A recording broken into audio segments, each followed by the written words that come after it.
Ito, pahabol Ayan, yan, yan. Nakikita niyo yan? Yan.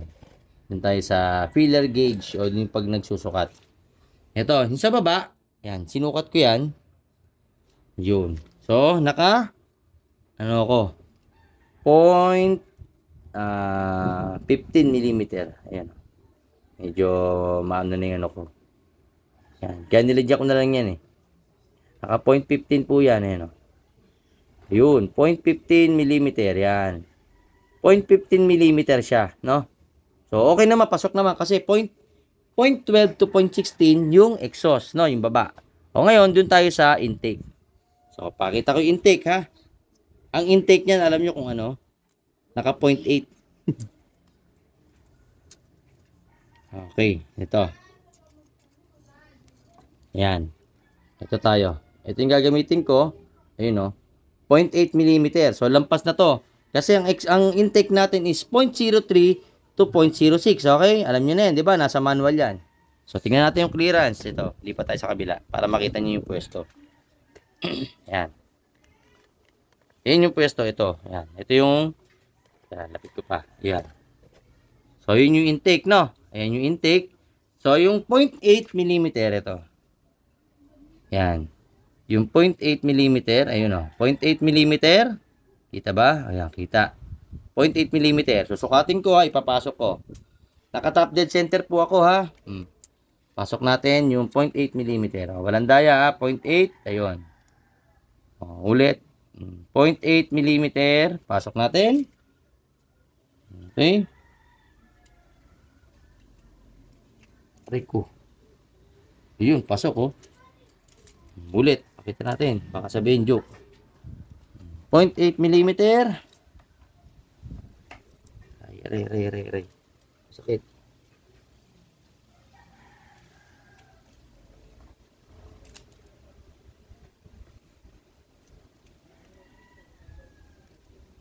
Yan, ay putik. Ayaw ko masya. Dito na lang nga lang. Hirapan ako. Dito na lang talaga magandang pwesto niya. Ayun o. Ayan. O, yun 0.8 mm. Ayan, pasok Close up pa natin. Ayun. O, di ba? O, walang daya Pasok yung 0.8 mm. So, kaya malagitik. Kasi nung tinono, nag-pillar gauge naman daw. Yun nga lang kasi hindi nila alam yung tamang clearance. So, 0.03 to 0.06 po. No? O, kaya malagitik. So, hindi ko bubuksan yung makina nito.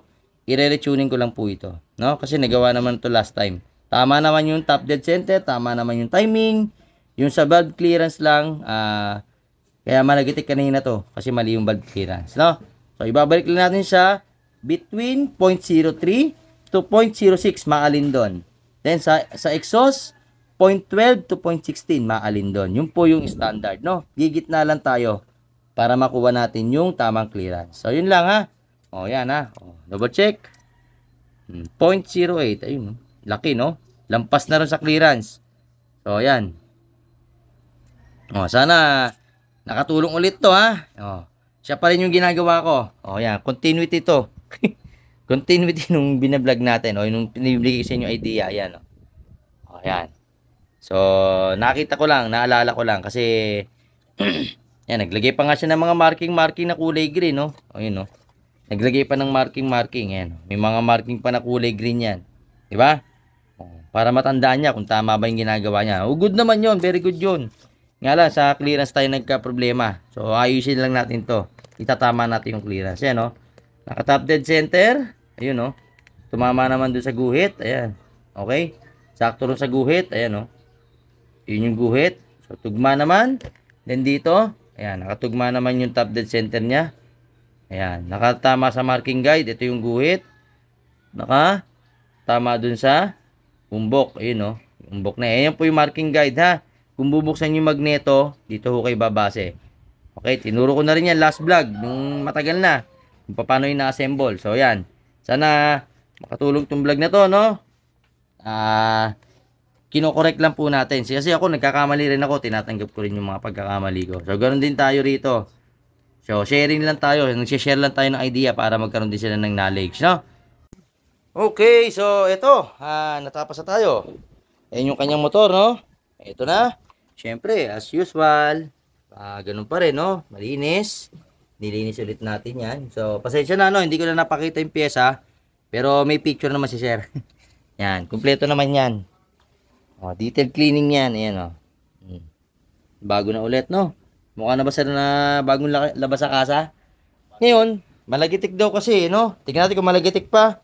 Testing tayo. On. Okay. Iyon, no? Swabe. Mga tunugan. Tapos, takpan ng muffler. You know. Smooth. Wala nang kumakalansing, sir? Wala na? Okay. O, yan ha. Sir, okay lang? Sama kita.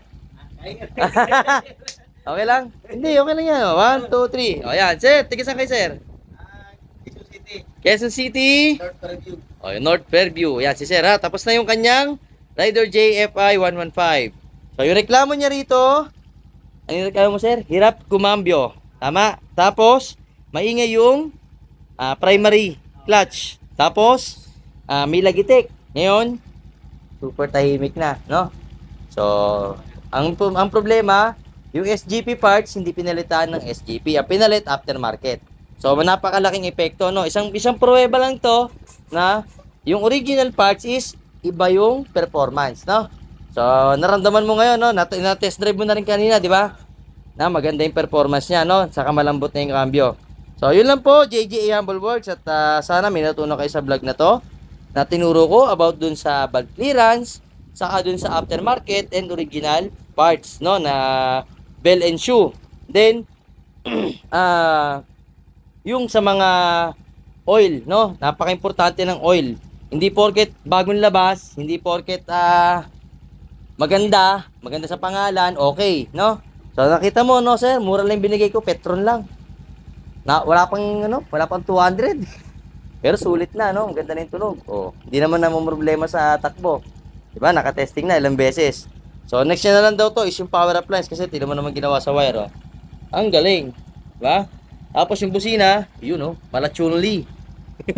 Nasa gilid, no? Tapos yung switch yan, ito. Medyo nasasagwala ko kasi bawal to. Yan, yan, bawal yan. Tapos ang ginagawa niya, para magpalit siya ng busina, papatayin niya to, bubuksan niya pa to. Saka pala magkakaroon ng stock na tunog. Pag wala yan, pinatay mo, wala. Yun, 'Di ba? Umiilaw lang, pero walang tunog. Unlike nung ginagawa kong switching function, 'di ba nakikita nyo, pag nagsi-switching function ako, gumagana. Sa kanya hindi, tingnan mo. Nag-on ako rito, pag pinatay ko, wala na. Kailangan bubuksan mo pa to para may stock busina ka. So magkaiba ng ng function.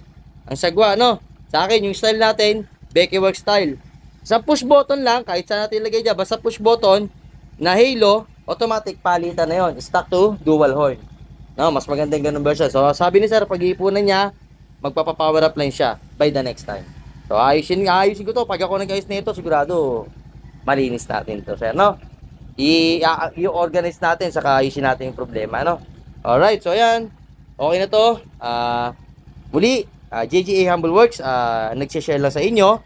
Siyempre, sana may natutunan kayo. At saka, huwag nyo makalimutang mag-subscribe. Alright? So, continuous lang tayo sa mga ginagawa natin maganda. At siyempre, magpapakita din ako ulit sa susunod na mga negative feedback o yung tinatawag nating back job. Magpapakita ulit tayo ng back job, para hindi laging maganda yung pinapakita ko, Papakita rin natin yung negative, kung ano ba yung ginagawa natin, minsan nagkakamali rin tayo, Hindi yung puro magaganda lang. Pakita natin para visible, 'di ba? Na nakikita nila yung ano ba yung maganda, saka ano ba yung pangit. Hindi yung porket nakilala niyo ako ganito, hindi na ako nagkakamali. Nagkakamali rin ako. Alright? Ayun, tahimik na, So, yun lang. Abangan nyo. By the next vlog ulit.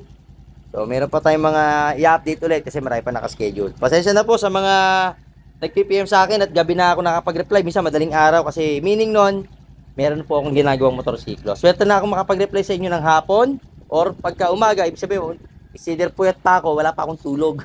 Nag-power up lines po ako noon, okay? So, yun lang. Maraming salamat. JJ Humble Works at to God be the glory.